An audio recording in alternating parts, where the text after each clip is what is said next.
Education सदगुरु के daily जी के कुछ प्रोग्राम में एक बार फिर आप सभी का बहुत बहुत स्वागत है। Daily quiz, mock test, current affairs, question and answer के लिए आप हमारी वेबसाइट www.educationsatguru.com पर भी विजिट कर सकते हैं। तो चलिए दोस्तों, आज के सेशन की शुरुआत कल के अभ्यास प्रश्न के द्वारा करेंगे। कल हमने आपसे अभ्यास प्रश्न में पूछा था कि हाल ही में संयुक्त राष्ट्र पर्यावरण कार्यक्रम ने किसे भारत के लिए क्षेत्रीय राजदूत नियुक्त किया है।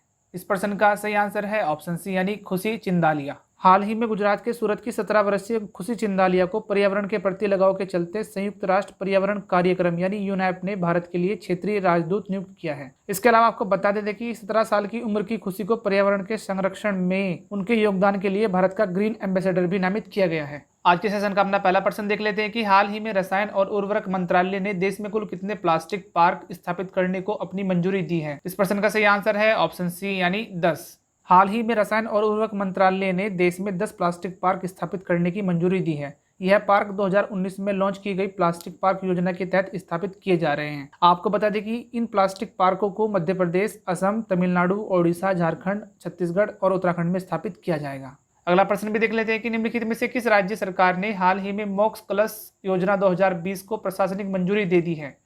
इस प्रश्न का सही आंसर है ऑप्शन बी यानी राजस्थान सरकार। हाल ही में राजस्थान के मुख्यमंत्री अशोक गहलोत ने मॉक्स कलश योजना 2020 को प्रशासनिक मंजूरी दे दी है। आपको बता दें कि अपनों की अस्थियां गंगा में प्रवाहित करने के लिए हरिद्वार आने जाने के लिए समस्त व्यय का भुगतान देवस्थान विभाग करेगा। इसके अलावा आपको बता देते कि राजस्थान राज्य पथ परिवहन निगम की बसों से निःशुल्क यात्रा कराने के लिए मॉक्स कलश योजना 2020 शुरू की गई है। इसके साथ अगला प्रश्न भी देख लेते हैं कि हाल ही में भारत ने स्वदेश निर्मित परमाणु क्षमता वाली किस मिसाइल का सफल परीक्षण किया है।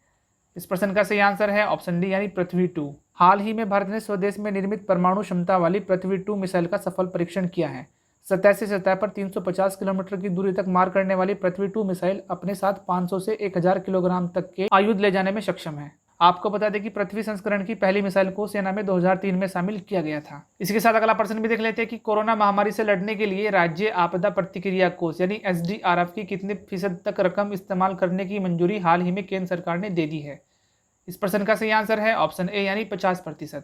केंद्र ने राज्यों को कोरोना महामारी से लड़ने के लिए राज्य आपदा प्रतिक्रिया कोष यानी SDRF की 50% तक की रकम इस्तेमाल करने की मंजूरी दे दी है। आपको बता दें कि राज्य इन पैसों से क्वारंटीन सुविधाएं, जांच प्रयोगशालाएं, ऑक्सीजन बनाने वाले संयंत्र स्थापित कर पाएंगे और वेंटिलेटर व PPE किट भी खरीद सकेंगे। चलिए अगला प्रश्न भी देख लेते हैं कि निम्नलिखित में से किस तिथि को भारत में अंत्योदय दिवस मनाया जाता है। इस प्रश्न का सही आंसर है ऑप्शन बी यानी 25 सितंबर को। 25 सितंबर को पंडित दीनदयाल उपाध्याय की जन्म वर्षगांठ के उपलक्ष्य पर देश भर में अंत्योदय दिवस के रूप में मनाया जाता है। आपको बता दें कि पंडित दीनदयाल उपाध्याय एक विचारक, इतिहासकार तथा राजनीतिक कार्यकर्ता थे। चलिए अगला प्रश्न भी देख लेते हैं कि निम्नलिखित में से किस तिथि को विश्व फार्मासिस्ट दिवस मनाया जाता है। इस प्रश्न का सही आंसर है ऑप्शन बी यानी 25 सितंबर को। विश्व फार्मासिस्ट दिवस हर साल 25 सितंबर को दुनिया भर में मनाया जाता है। ये दुनिया भर में स्वास्थ्य में सुधार के लिए फार्मेसी पेशे की कीमत को दर्शाने के लिए मनाया जाता है। आपको बता दें कि इस्तांबुल तुर्की में FIP काउंसिल ने 25 सितंबर को 2009 में विश्व फार्मासिस्ट दिवस घोषित किया था। इसी के साथ अगला प्रश्न भी देख लेते हैं कि हाल ही में किस राज्य सरकार ने मान्यता प्राप्त पत्रकारों को 5 लाख रुपए तक स्वास्थ्य बीमा कवर करने की घोषणा की है। इस प्रश्न का सही आंसर है ऑप्शन ए यानी उत्तर प्रदेश सरकार।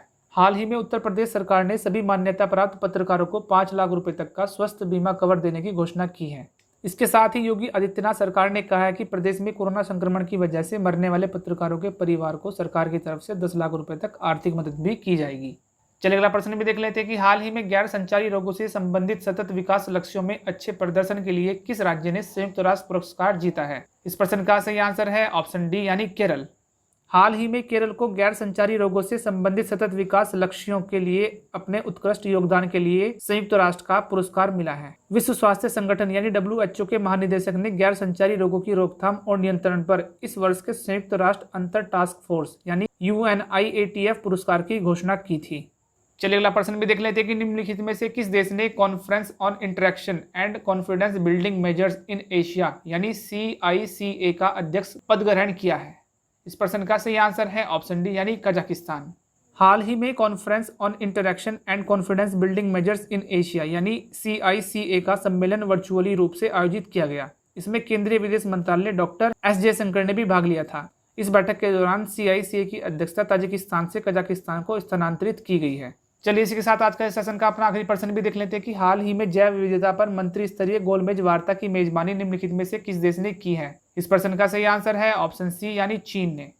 हाल ही में जैव विविधता पर मंत्री स्तरीय गोलमेज सम्मेलन की मेजबानी वर्चुअली रूप से चीन द्वारा आयोजित की गई। भारत के केंद्रीय पर्यावरण मंत्री प्रकाश जावड़ेकर ने इस मंत्री स्तरीय गोलमेज वार्ता में भाग लिया। यह जैव विविधता पर आगामी संयुक्त राष्ट्र शिखर सम्मेलन से एक सप्ताह पहले आयोजित की गई और इसका उद्देश्य जैव विविधता संरक्षण और सतत विकास पर विचारों का आदान प्रदान करना है। चलिए आज का अभ्यास प्रश्न भी देख लेते हैं कि हाल ही में किस राज्य सरकार ने छात्रों के लिए यूराइज पोर्टल लॉन्च किया है। Option A Uttar Pradesh, B Rajasthan, C Telangana या फिर डी असम। इस अभ्यास प्रश्न का आंसर आप हमारे कमेंट सेक्शन में जरूर दीजिएगा। और यदि आज की वीडियो आपको पसंद आई तो वीडियो को प्लीज़ लाइक करें, कमेंट करें और शेयर भी करें। और यदि अभी तक आप हमारे चैनल पर नए हैं तो चैनल को सब्सक्राइब करना बिल्कुल भी मत भूलें और बेल आइकन को जरूर प्रेस करें ताकि आने वाली नई वीडियो की नोटिफिकेशन सबसे पहले आप ही के पास हो।